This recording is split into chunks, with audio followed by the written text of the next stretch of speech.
Welcome back. If you have been following your program, you see that we've had a few modifications.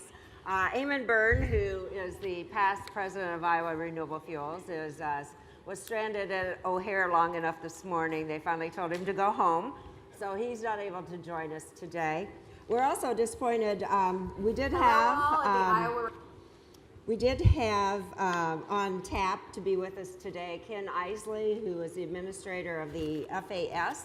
And when the government reopened, we were very excited. However, he said he needed to be there to reopen it. So apparently it's quite a process. So unfortunately, he's not able to be with us.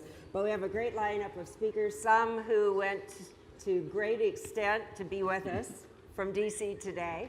And we appreciate that. So on my left, we have Mike Dwyer, who's the chief economist for the U.S. Grains Council, which is a nonprofit organization that promotes the use of U.S. barley, corn, sorghum, and related products worldwide.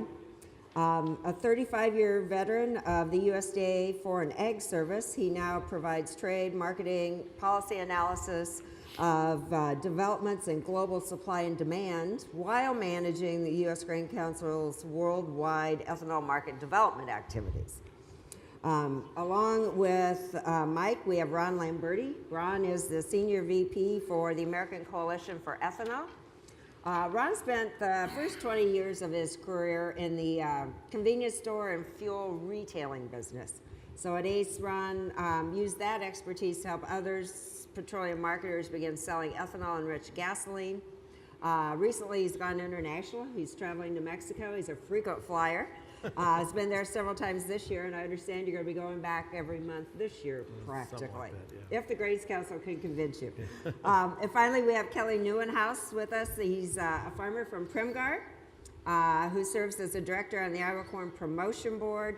And last September, Kelly, along with IRFA, in cooperation with the U.S. Grains Council, we had a mission to China, where they met with top officials in China's ag and fuel sectors who are vital to the conversion to 10% ethanol blends in China. And so there's a lot of opportunities worldwide, which we're thankful for because we've had so many ups and downs with the U.S. domestic markets. So I think we'll start off with China. And Kelly, if you would, you were on that mission. You met with a lot of people that will be interested in putting their ethanol policy in place. So would you like to share your observations on what you learned about China's environmental policies, and are they going to be able to meet their own deadline? I'd be happy to. The first thing I'd like to do is thank the U.S. Grains Council. Tremendous organization, and there's. Did you flip the switch? Yeah. Do you have a green light? Got a green light. Green light, number 4. Test. You got it working? Yeah, there it is. Is it better? Yep. Is that working? Try to clip it up here. There it was. Okay. All right. There. Yeah, like I said, wanted to thank the U.S. Grains Council and their staff in Beijing. They did a tremendous job making arrangements for all these meetings during the week and making sure we got to the right place at the right time. We started our trip out, our first meeting on Monday morning with Ambassador Branstad, and that was very beneficial because he kind of gave us an update on what was going on in China as far as their E10 policy, and definitely made it clear that they're going to an E10 policy and they're not going to be able to produce enough to supply that. So that was a good start off as far as the export potential going to China. So had a good conversation with Ambassador Branstad to start things off. One thing he did say after our conversation about the biofuels and ethanol industry and the trade discussions that are going on right now, he did feel that something like the African swine flu could be a big part of having them come to the table with that situation as far as the trade issue is concerned. While we were there, we met with COFCO, which is the largest grain producer or processor in China. And then they also produce about 37% of the ethanol in China. They're the largest ethanol producer for China. They've been producing ethanol since 1993. So they've been at it a while. Had good conversations with them. They realize too that they want to be involved with the U.S. ethanol as far as the imports are concerned. We also met with Sinopec, one of the large fuel retailers in China. They have 30,500 retail gas stations, and they had made the comment about what a great working relationship that they had already had with U.S. ethanol. In 15 and 16, they were importing ethanol from the U.S., and the relationships were already there. So they wanted to continue those relationships and look forward to doing business with us in 2019. So we felt that was a pretty optimistic and promising statement. Do you want me to go through basically the whole week while I'm starting, or are we going to? Well, we can go into a few other questions, because one of the things is that we've seen is that we have these tariffs that have been imposed. We've had a distillers grains market that was phenomenal with China. Yep. We have the beginnings of a large ethanol market. So where are we on these negotiations and the trade policy in China? What are you thinking there? Are we going to see that open up and change? Let me just respond to that. Hi, everybody. I'm Mike Dwyer, Chief Economist of the U.S. Grains Council. I came there 3.5 years ago, and we put together a strategy globally to sell what we know is a great product in the United States to a customer base that really doesn't understand why they would want to use ethanol and the like. I will tell you something, China, despite all of the horrible news you hear about the trade war and the like that's out there, in the midst of all this, we were able to get the Chinese government from the National Energy Administration to spend 2 weeks with the Grains Council and with Iowa Corn and others, Illinois Corn in Chicago. They could have easily just canceled out of the trip because of the level of acrimony in the bilateral relationship. They didn't do that.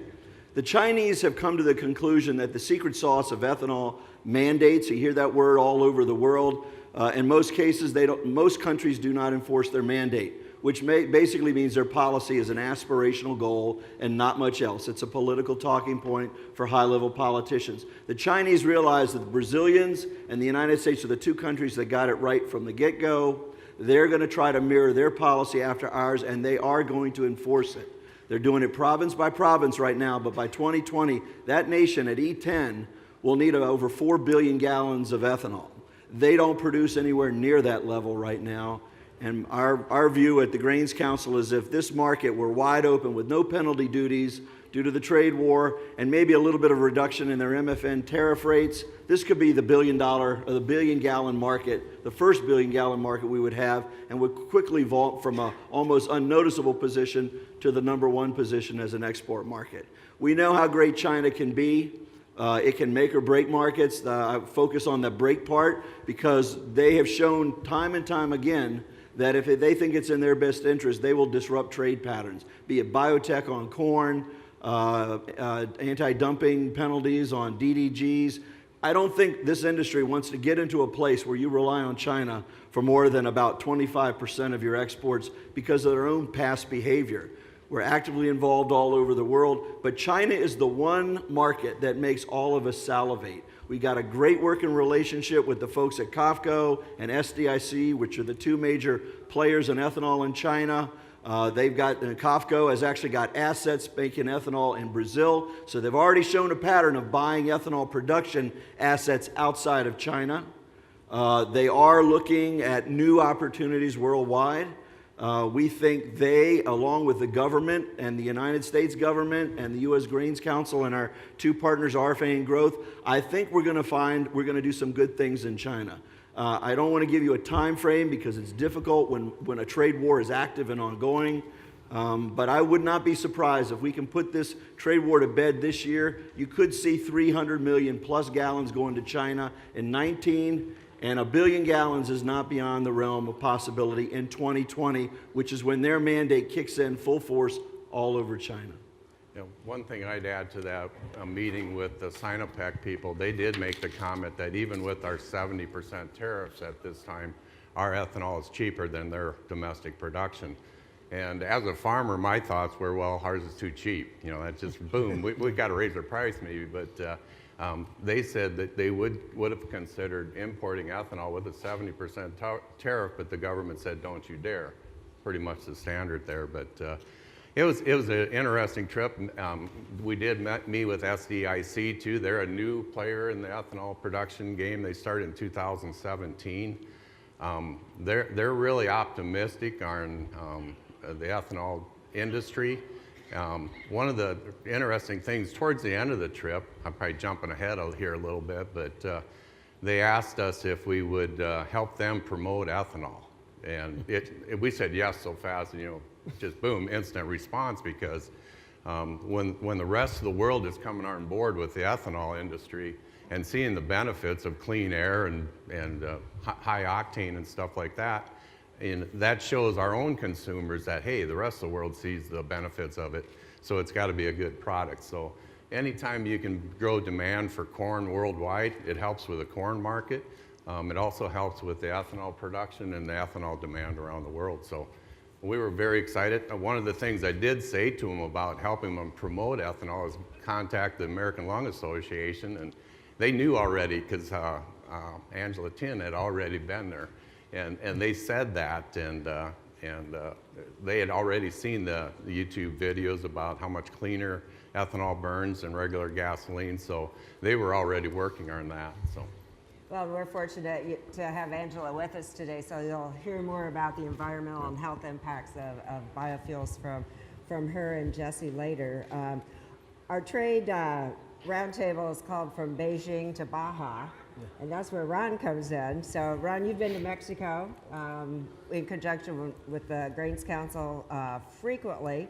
This year, you're helping the Mexican retailers and fuel distributors learn as much as they can to convert their business. So you want to share a little bit of your experience on that market?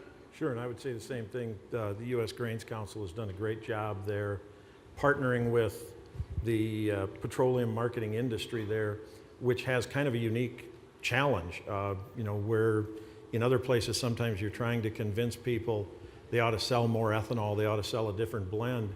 Here we're talking about an industry that doesn't really, you know, the retail gasoline, the wholesale gasoline business basically doesn't really exist. Pemex had been the state-owned oil company. They would send loads of fuel to stations when they felt the stations needed them. They set the prices. They did all of those things, and these station owners didn't have really anything to do with selling fuel. So, I mean, we're trying to educate them about ethanol while they're also trying to learn about gasoline and different sources, different places where they can buy it. That being said, as you've probably seen in the news, their gasoline industry is not very efficient. I think that's probably an understatement. I think the stat I heard there is that 30% of the stuff that goes into pipelines doesn't come out on the other end. 12,500 taps, they call them. If you saw the thing about the explosion a couple weeks ago, basically the prices are so high there that they've got criminals who will tap those pipelines and sell the fuel.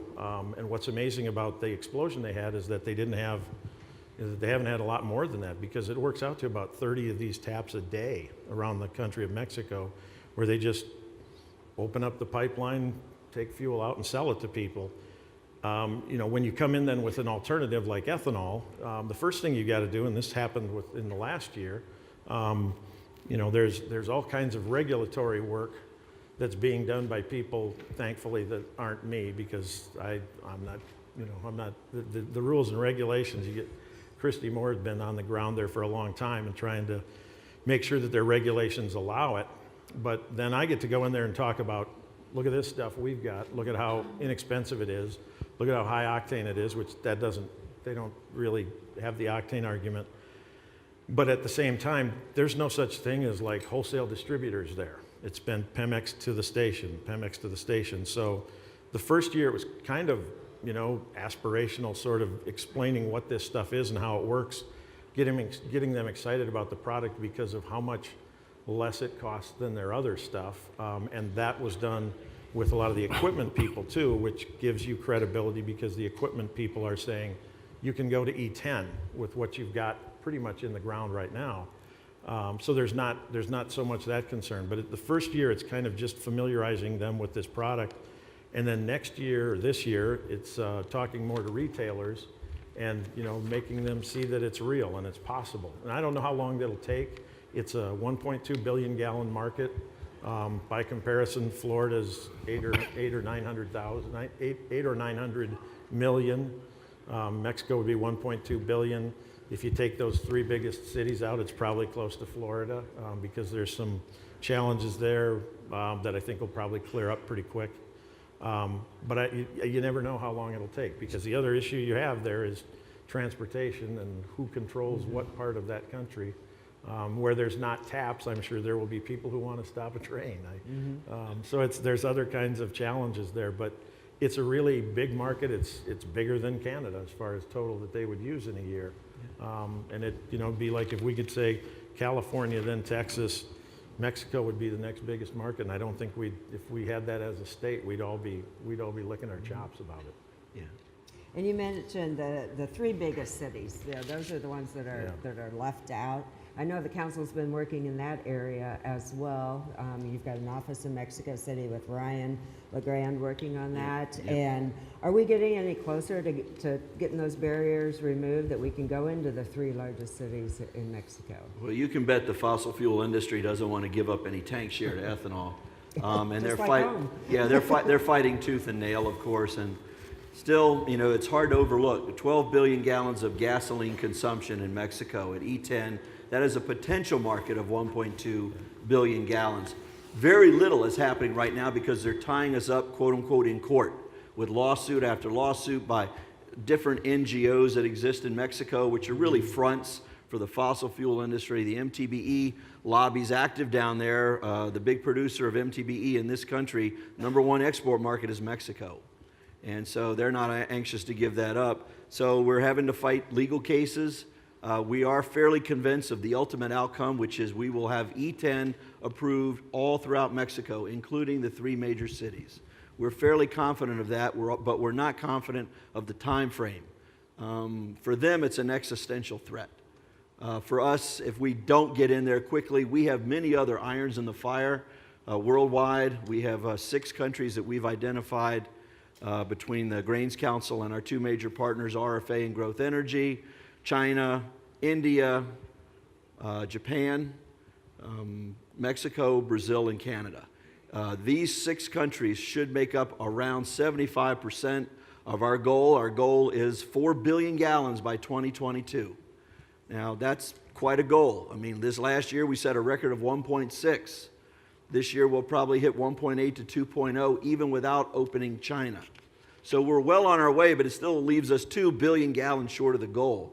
So we'll keep plugging away in Mexico. It is the only one where mandate, well, other than China or than Japan, where they don't really like the idea of a mandate. And that is a difficult situation because the beauty, we know why things work in the United States, and the Brazilians and the Chinese will tell you the same. That mandate basically locks in the level of demand. And it survives ups and downs where sometimes your economics are favorable, sometimes they're not. We think the economics of ethanol will be favorable as far as we can see. We are by far and away the cheapest. We have a bullseye on our back. We're about 20% cheaper than anybody else's ethanol worldwide. And in the world of commodities, a 20% price advantage is a wicked thing to overcome.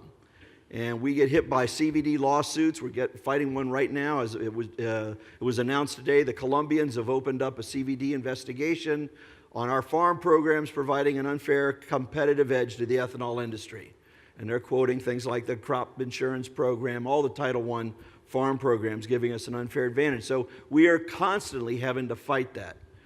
Sometimes we fight it legally before their adjudicating authority, what we're trying to do in the case of Colombia is convince them you're better off working with us than fighting us. Let's collaborate. We can help grow the market. Your own tests show E15 works all day long, yet you're stuck at E10. Why is that?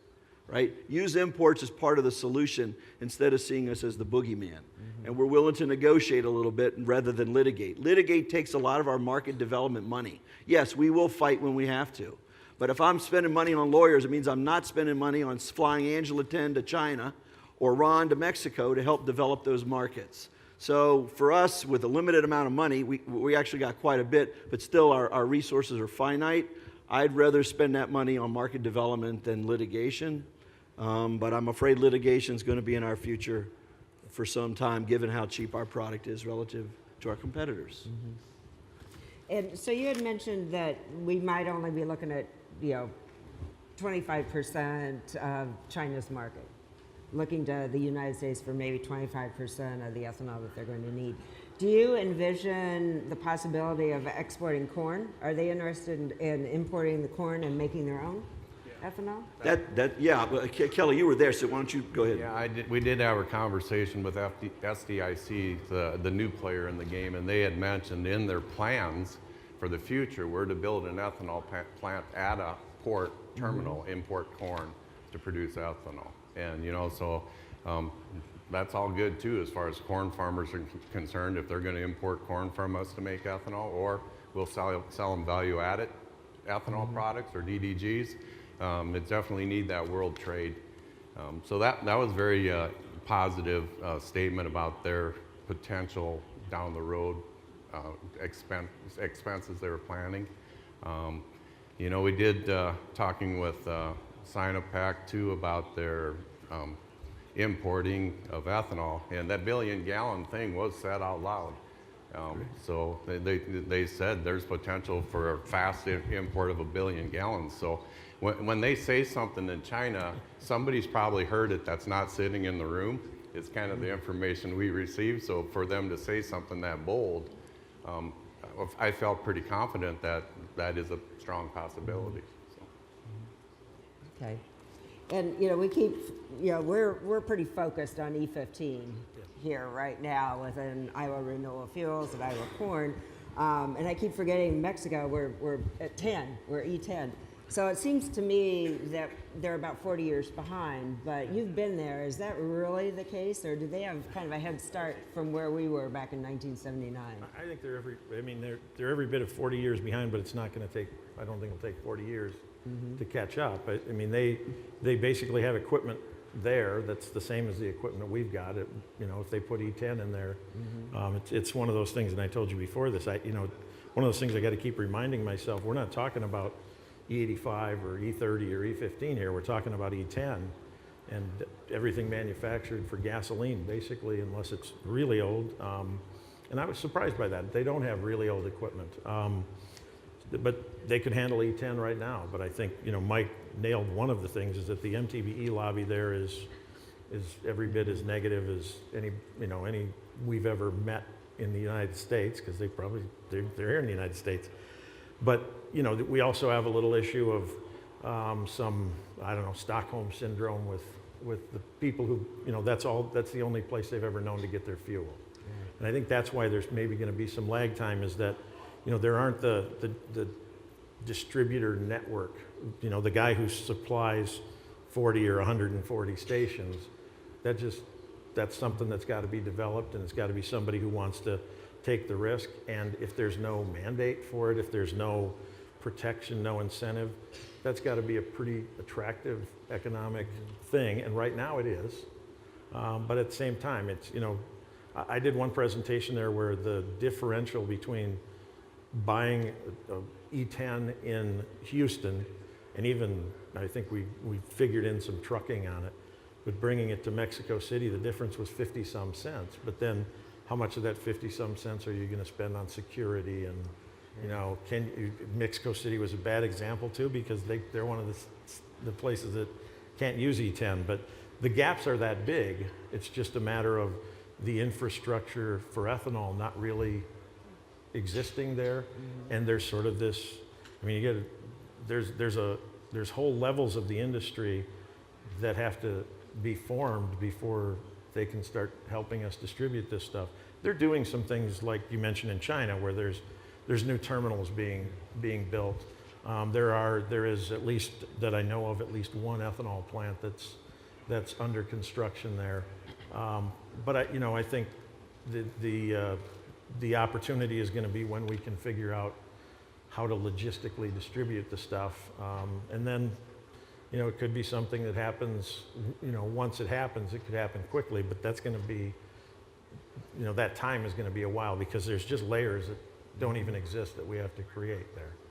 Do you see Mexico as being a corn customer? Do they have a interest level in building their own ethanol facility, supplying their own market? Is that something that could be in the future as well, to kind of balance out these exports? Mike would probably be a better answer for that. I've seen some pretty impressive sized corn receiving facilities in a few of the places we've been, but I don't know that they'd be. Well, they'd have to change their law, because there's actually a law that says you can't use corn to make ethanol in Mexico.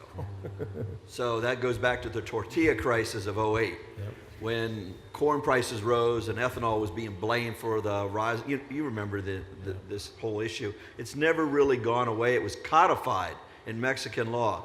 But they do produce a lot of sorghum, and their sorghum is world price sorghum. And plus, they got the United States to backstop any local supply shortages that they would have. The beauty is, if we can get them, if they're going to develop an ethanol industry, I wouldn't waste my time on sugarcane. They're not very good at sugarcane. Their prices are too high. They're no Brazil. Sorghum is a different matter. And if they use all their sorghum to make ethanol, they're going to need corn imported for animal feed into Mexico. Okay. So the strategy that works for both countries, if you're going to develop one, go with sorghum. Any shortages you have, you can supplement out of the United States. And if you don't have enough animal feed, you buy corn, because there's nothing wrong with using corn for animal feed. There's no law against that. So, I'll be honest with you. If there's no industry down there at all, then the entire E10 is an imported solution. And if anyone follows developing country politics and economics, that doesn't work. They will want to have some kind of benefit for themselves.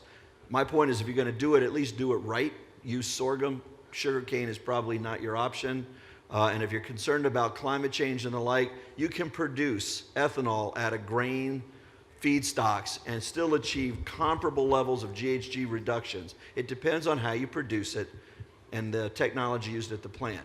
ICM, I'm going to guess, is probably looking into Mexico. It would be obvious to me that they should be. The Mexicans do have an agricultural sector and a new president that loves agriculture, just like our new president loves agriculture, right? So if they're going to do something, I would say sorghum's the way to go. But that doesn't mean we won't sell them anything. It means we're going to sell them either feedstock, or the vacuum effect that happens as they move us into ethanol will increase our corn sales even beyond where they are now, just to backfill behind. So I don't really see a loss in Mexico, no matter which way they go. Okay. And you had mentioned Brazil. As I understand it, the TRQ in Brazil is expiring soon. Yes. Could go away, could be extended. Yes. What are you seeing there? Yeah. So a lot of people are excited about China, and I am too. I'm equally as excited about Brazil. Brazil's already our top market, 500 million gallons last year, despite the TRQ, right? Despite the TRQ, our stuff is so competitive it got through the tariff walls. But that tariff wall is a temporary measure. It is due to expire August 31st of this year. However, there's a new policy for Brazil called RenovaBio, which is going to be their version of the low-carbon fuel standard of California. In fact, they have spent a lot of time analyzing the low-carbon fuel standard of California. They've talked to CARB officials. The one thing they don't want to do, that they think California made a horrible mistake, is that indirect land use. Everyone agrees there probably is an effect, but no one can really figure out how to measure it. The Brazilians have concluded we won't use any indirect at all. U.S. ethanol, by the preliminary math done by Brazil, it will be fairly well treated. It will not be treated as well as sugarcane ethanol, because even we would admit that there's probably a superior greenhouse gas profile. So that'll be accomplished through the marketplace. There'll be a little higher price for sugarcane paid than corn. The threat that I see in Brazil, and it is a threat, and I'm a big believer in this, if you can't recognize the threat, you're going to get steamrolled at some point and you won't even see it coming. The corn ethanol industry in Brazil is actually going to leave the sugarcane ethanol in a very difficult situation. The corn down there can be had in Mato Grosso, which is essentially smack dab in the middle of Central America, right in the middle of Brazil. And their corn can be had by plants there for under $2 a bushel. They're using the plants that are there are ICM plants. They use ICM technology. They've got a carbon footprint equal to sugarcane because they're using eucalyptus to fire the plants, not natural gas, not coal, none of that stuff. They are basically, bagasse is used in sugarcane. The equivalent to there is fast-growing eucalyptus trees. In 5 years, those things grow from nothing to a full-grown tree. They harvest. The 5 years it's in existence, it's bringing CO2 out of the atmosphere. They cut it. They fire the boilers. They've got a carbon footprint roughly 70% below gasoline, when 72 is the number for sugarcane ethanol. So they got a product that's going to be cheap. They got a product that's going to be green, in a world that's increasingly valuing the greenhouse gas footprint of the ethanol. Most people like ethanol. What they don't like is we want more greenhouse gas reduction. That's what I'm saying. I think if you want to stay viable in the world that exists today, you must be relevant to your customers. And if your customers say, I want low carbon ethanol, if you don't produce it, others will. And in the case of Brazil, they can produce it more green than ours right now and at a cheaper price. The estimated profit margins in Brazil and Mato Grosso are 35%. Anybody who owns a plant in this room would salivate at those kind of margins. They're talking about building a pipeline in Mato Grosso down to Sao Paulo State, which overcomes the Achilles heels of Brazil. It's always been about infrastructure in Brazil. They grow corn cheap, and it's expensive to move it to the export position on the Amazon. For corn, same situation in ethanol, same transportation bottleneck. If somebody builds a pipeline and it moves it down either into the export position to the Port of Santos, which is where the exports take place in Brazil, or just move it to the population centers of southern Brazil, which is where most of the population lives, they're going to be a threat. They're going to be a threat to us. They're going to be a threat to UNICA and the sugarcane ethanol industry. But they seem to want to cooperate with us. We were down there about 6 months ago. That new industry sees us as kindred spirits. They want to work with us. Even the sugarcane people want to work with us. And I think what's going to happen in the relationship with Brazil, they're going to be our biggest market until China opens up. But they're also going to be our chief adversary. This is going to continue for the foreseeable future. No guaranteed outcomes. But I think if we can raise the level of demand worldwide, which is our goal at the Grains Council, we want every country in the world at E10 or higher. And in fact, we learned a lot from what happened in the US. We don't want to box ourselves in. We don't tell them E10. E10 is where you start your journey. We've got tests that prove, and you got tests that prove, like in Colombia and Brazil and Paraguay, cars unmodified can run into the mid-20s. You don't have to have a flex fuel vehicle for E20 or E25. The Brazilians have got the test to prove it. A Ferrari that's imported into Brazil from Italy, unmodified, runs on E27. That is the minimum grade blend that you can get there. And they run all day long. This is where the Brazilians will help us. When we go into another country, I don't want just U.S. consultants, U.S. Grains Council, RFA and growth. It sounds like it's a big sales job, right? You bring the Brazilians with you, maybe the Argentinians and the Chinese into the picture, and what you've got is a multinational engagement. It takes the sales pitch out of the equation, and it is about the greater good. I think if we can overwhelm the world with new demand for ethanol in the next 10 years, there's going to be a place at the table for all of us. Mm-hmm. All of us. Well, that's good to hear. Yeah.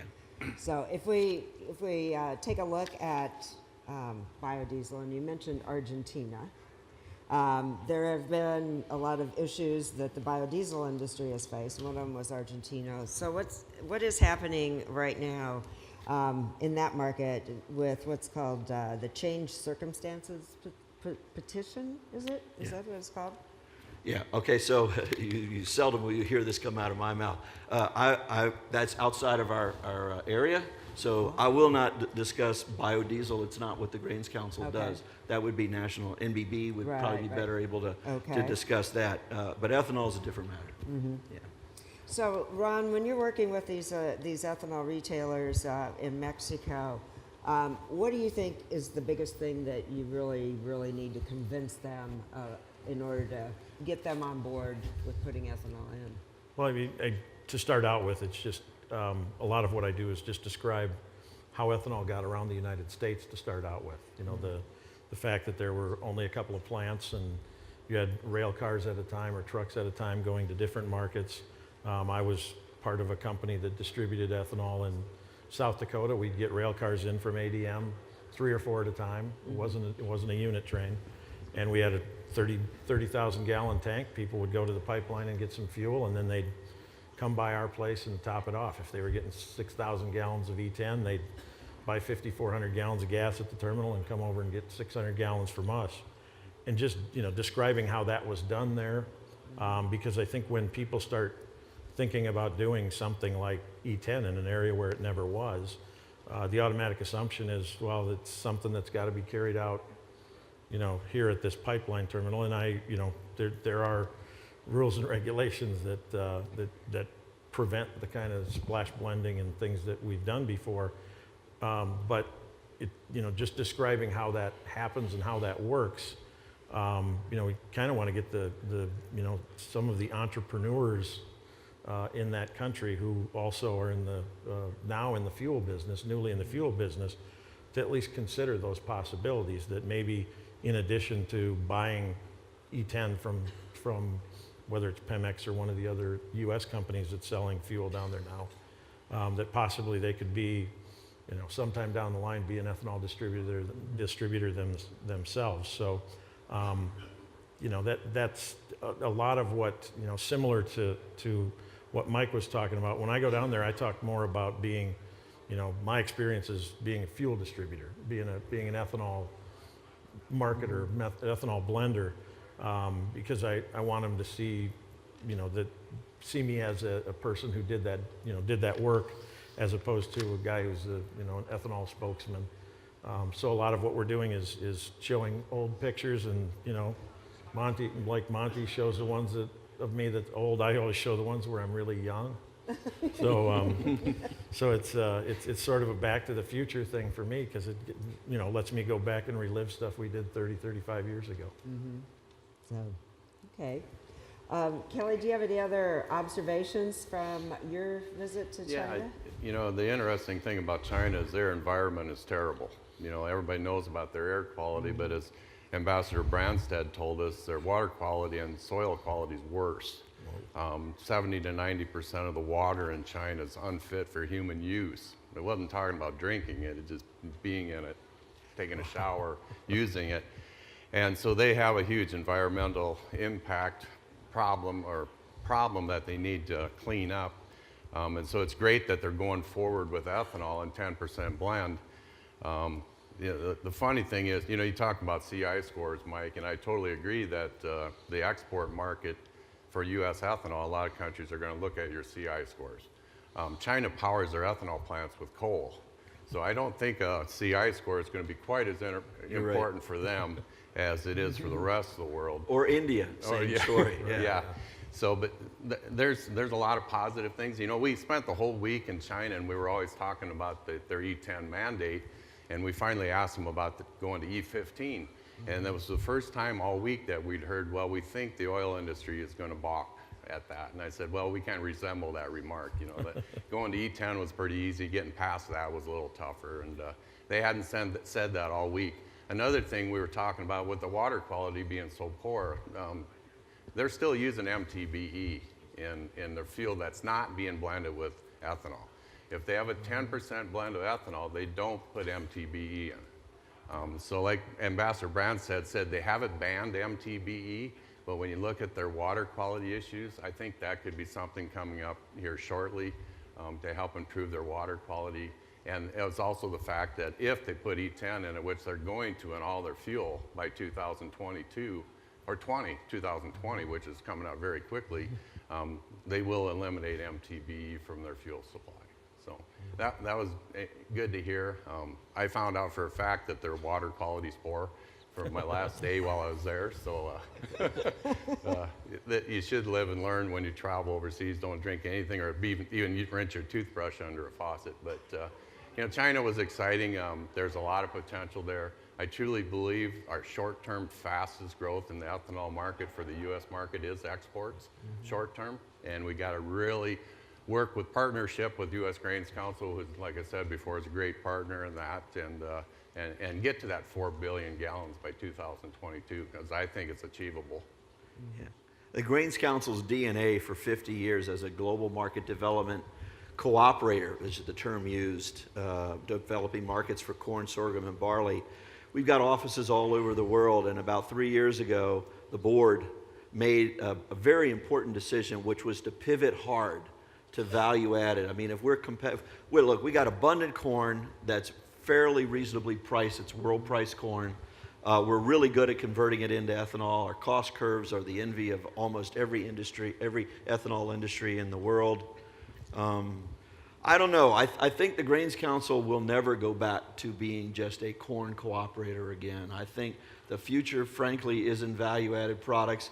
And as excited as we all get about the ethanol, and I think there's a good reason to be excited about that, there's a broader bioeconomy play that's taking place right now around the world. Be it, renewable chemicals, bioplastics. There's so many different things that all are being driven by this need to reduce carbon emissions. And whether we buy it or not, whether we signed Paris or not, other countries did. That's a reflection of the way they're thinking. So in your marketing, marketing is not just taking orders. Marketing is figuring out what your customer wants, what's not being satisfied, and fill the gap. All right, that's what real marketing is. I think that is our play for the next 10 years, is figure out what's not being satisfied and give it to them. And I think the bioeconomy will find its roots in the United States. We got a lot of starch, and it's very low price. We got technology and factor endowments, well operating capital markets. We got a great inland transportation system that most other countries cannot match. Colombia is a great case in point. They produce their sugarcane ethanol over by the Pacific coast, a place called the Cauca Valley, by city of Cali. To run it to Cartagena on the Caribbean coast, they put it in trucks, run it over the mountains. It's 50 cents a gallon to deliver it there. We can deliver it for 10 cents a gallon out of Houston. It is a natural market of the United States. And these kind of advantages that we have need to be exploited by recognizing where your advantages are and then customizing your strategy around your strengths and addressing your weaknesses. This is why I'm optimistic. It's why I left the department 3 years ago, because I had a great job there. But when somebody gives you the keys to the Cadillac and says you have the full support of the U.S. corn industry behind you, how do you say no to an opportunity like that? We're making good progress. The strategy is working.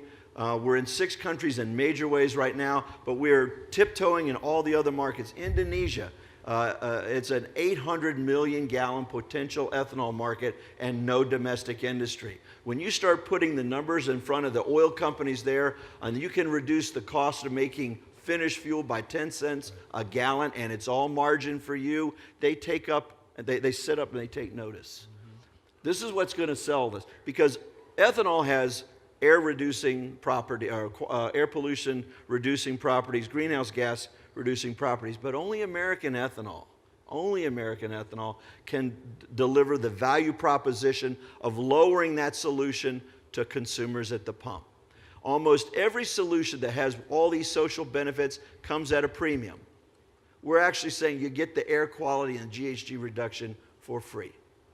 But you got to buy ours, because everybody else has got to price up at $2.20, $2.25 a gallon. Ours is $1.40, $1.45, $1.50. Even our green version, the low carbon stuff that gets into California, $1.60, $1.65. Still super competitive worldwide. I like our chances. They're very good, and we're fortunate to have the Grains Council working with us in Mexico and China and around the world, and so that's been a huge opportunity to get the doors open for us, so we appreciate that. We have a few minutes left. If anyone in the audience has any questions for any of our participants, if you'd use the microphone in the aisle, we'd appreciate that. Hey, John Norwood, TBL Ventures. Thank you for your commentary. I had a couple of questions. One related to Mexico. So if Mexico has a prohibition on corn-based ethanol, would that include cellulosic? And we heard earlier today that perhaps if we provided the ability to attach RFS credits to exports, we might have a new market. Okay, so let me clarify. The law is that they can't produce corn ethanol. Okay. They can consume it, They can import it. That's not the issue. The issue is they don't want corn used in Mexico to make ethanol. Cellulosic, I can't imagine that would be a problem.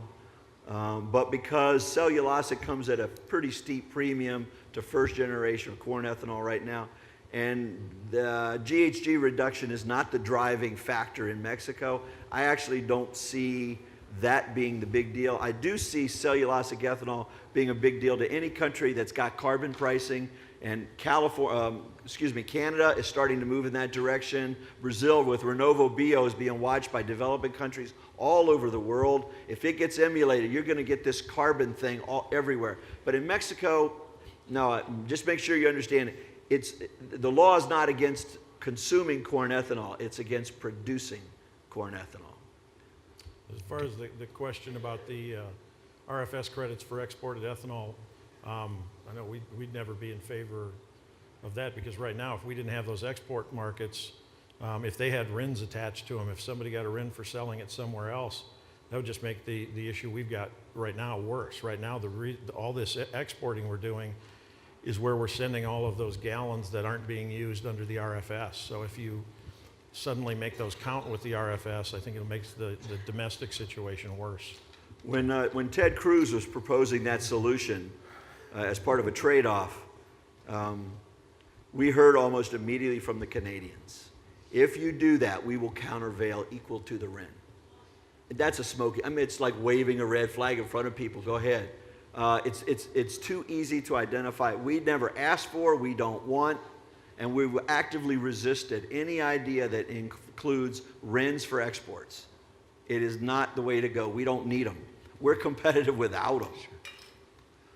One follow-up on Brazil, and we talk about all the benefits of ethanol in terms of low carbon footprint and so forth. What I don't understand is you look at places like Brazil and Indonesia, where we're chopping down the rainforests, and the rainforests are the lungs of the earth. So why don't we as a country take a stronger position as to what kinds of ethanol we are going to allow to be imported into this country, and under what conditions? We do. Palm oil from biodiesel doesn't even have a pathway EPA, right? Because recognition of exactly what's happening in the peatlands of Indonesia. But keep in mind, there's a big difference between Indonesia and Brazil. Brazil has been known to cut down some trees, and I think the last administration went way out of the way to prevent that. But where the corn's being grown in Mato Grosso is not on ex-rainforest land. It's the savanna land of Brazil. This is like scrub brush. They clear it. It's fine. It's a little bit different. I don't think any of us like the idea of the cutting down of the rainforest and what that would mean for global warming. But let's make sure we keep it separate. EPA will not grant a pathway to biodiesel for biodiesel made from palm oil exactly because of that. And that's been reiterated time and time again, regardless of the administration. It's been a thorn in the side of the State Department because the Indonesians are pushing hard, Malaysians are pushing hard to get the palm oil in here, but they're not being granted a pathway. So they were listening to you. All right, thank you. Yeah. And we have one final question over here. Mike, this is for you, and thank you for coming to bear this cold weather. I wanted you to explain a little more about the problems in India. That's a huge population, a huge market potential, but a lot of hurdles to jump over there. Could you talk to us a little bit about India? Yeah, India is our #3 market right now for ethanol, but it's all industrial ethanol. The Indians, for anyone who's ever dealt with India, regardless of the commodity, it has to be the most protectionist nation on earth. Almost single-handedly have stymied any agreement for the Doha round. They just say outright, for our ethanol program, no imports. They don't apologize for it. That's the deal. So what's happened is, to help jumpstart their industry, they are essentially, all those companies that make industrial ethanol in India are diverting that product now into the fuel ethanol market. Why? Because the government's got a very high support price. Simply put, they make more money in fuel ethanol, which has created a giant hole in local supply for their industrial market. And they've got a very large industrial ethanol market. It's largely an import item now. That's what we're selling into. But it makes us really go crazy at night because we think they are at E10. They want to go to E10. They're at E3 because local supplies can't get them any higher than E3.